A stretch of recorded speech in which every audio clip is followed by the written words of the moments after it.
P1 Industries is a traditional contract manufacturing firm.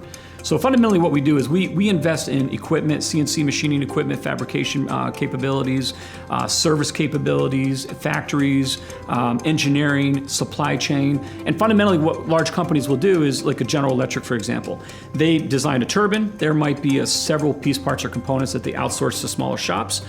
So we'll take their blueprints, their technology, and we'll put the processes and capabilities in place to be able to produce the parts that they require. So we do that for the power generation industry. We do that for the military and defense industry as well. We've become one of the most, in the capital region, one of the most significant military and defense subcontractors for machine and manufacture components and assemblies. We also do it for the oil and gas industry and some emerging technology industries as well. When I first started the business back in 2006, early 2007, we won some contracts with a large client, and we started subcontracting a lot of those piece parts. And we made a decision. We said we want to start actually building factories and hiring machinists, welders, engineers.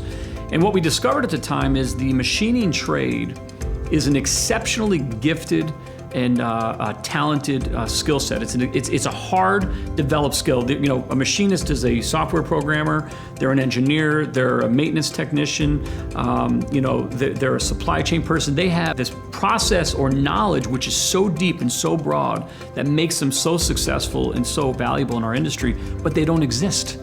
So the average industry age in manufacturing, contract manufacturing, is in the mid to high 50s. Because typically it's a trade that was developed many decades ago and that really hasn't gotten passed on. But we had to go out and partner with Hudson Valley Community College. We partnered with the local high schools with STEM programs, and we started cultivating folks who had mechanical dexterity, maybe some mathematical ingenuity, and understood how, you know, they wanted to apply that to making physical products for the real world. And we had to cultivate and develop our people from the ground up. So when you look across our entire employee base, the average tenure for a 16-year-old company, the average tenure of our employees is about 10 years, which is incredible.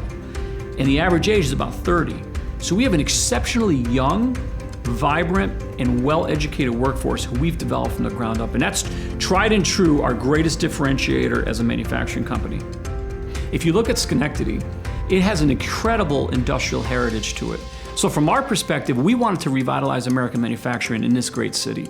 We wanted to create jobs. We wanted to hire people and to excite them and motivate them to want to make products and ship them around the world. You know, for decades, they tore factories down in the city. We wanted to start building factories. So I think vision is one of the most incredible, most important traits of any leader, is to cast a vision for people and help them see that we're trying to build something that's beyond themselves. I think in terms of the tactical day-to-day element of leadership, I think you need to lead from among people. Matter of fact, over the last couple of years, I've moved back into the factories. And I think a lot of that is because people see you, they know that you're fully invested in the corporation and their future.